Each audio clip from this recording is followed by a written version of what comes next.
Esame Qualcommo stende ir dabar filmuojame Lego ir Qualcommo bendro projektą. Tai yra papildytos tikrovės Augmented Reality projektą. Ir matome, kaip stende Qualcommo atstovas demonstruoja darbą su šitos papildytos tikrovės objektu. Kita Qualcommo technologija susijusi su rankraštinio teksto atpažinimu. Rankraštinis tekstas yra pakeičiamas atpažinto tekstų spausdintinėmis raidėmis. Išanalizavo ir vyksta realiam laike teksto atpažinimas. Va, matome, kaip atpažino realų tekstą ir pervedė į tikras raidės.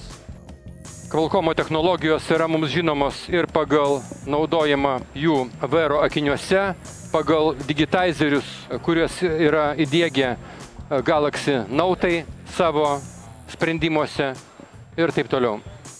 Koju savo Note 4 tam, kad pažiūrėti, kaip veikia greito pakrovimo Qualcommo sprendimas. Yes, and what we see now? It's a voltage. Yes, so now at the top, normal USB charging is 5 volt. Yes. Samsung Note 4 is quick charge enabled. Greitas krovimas vyksta ne tik 9 voltų, nes tai yra Nautos. Ir jisai iškart Qualcommo šitas prietaisas atpažino, kad mano prietaisas palaiko greito pakrovimo 9 voltų lygį. Yes, okay. Okay, now let's change to the different one and we will see which Let's try this. it's 5 volts must be. And dabar matome, jungiame mano Samsungo planšetę ir palaiko jau 5 voltų pakrovimo. Ir čia matome srovę amperais.